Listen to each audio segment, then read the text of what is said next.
আচ্ছা, যদি ব্রাজিল হারে তাহলে কি করবা তুমি? তাহলে আমি এই যে চুল না, এই যে সুন্দর চুলটা হ্যাঁ। একেবারে নেড়া করিলাম কামাইয়া, এইবার করো তালাস না সরিষার তৈল হ্যাঁ। ওইটা দিয়ে মাথায় আর যদি কোনো প্রকার জিততে যায়? না, তাহলে সুন্দর একটা ছাড় দিমু, ডেম্বেল ছাড়। আচ্ছা, দর্শক কিন্তু তোমার যদি মনে করে দেখাই দেবে, কিন্তু আবার লাইভ এসে সবকিছু করতে হবে। আচ্ছা, ঠিক আছে।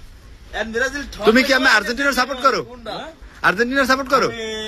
হ্যাঁ, হ্যাঁ। স্বাভাবিকভাবে মেসির খেলা দেখি। আচ্ছা, আচ্ছা, ঠিক আছে। আর্জেন্টিনার সাপোর্টার না, এরা তো আমরা এমনিও জানি। কালকে আর হইলে যাইয়া খেলা জাপান আর ব্রাজিল। যদি আচ্ছা, wait, যদি কালকে খেলবে ব্রাজিল আর হইলে জাপান, যদি ব্রাজিল যদি জিততে যায় তাহলে হেরে যাবে আর্জেন্টিনা। এটা হইলে সত্যি কথা, বুঝছো? ঠিক আছে। আচ্ছা, যদি ব্রাজিল হারে তাহলে কি করবা তুমি? তাহলে আমি এই যে চুল না, এই যে সুন্দর চুলটা হ্যাঁ। একেবারে নেড়া করিলাম কামাইয়া, এইবার করো তালাস না সরিষার তৈল হ্যাঁ। ওইটা দিয়ে মাথায়। আর যদি কোনো প্রকার জিততে যায়?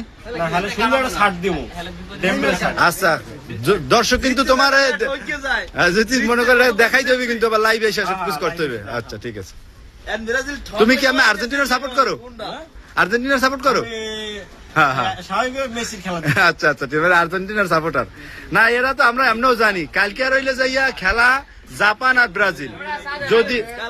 আচ্ছা, wait, যদি কালকে খেলবে ব্রাজিল আর হইলে জাপান, যদি ব্রাজিল যদি জিততে যায় তাহলে হেরে যাবে আর্জেন্টিনা। এটা হইলে সত্যি কথা, বুঝছো? ঠিক আছে।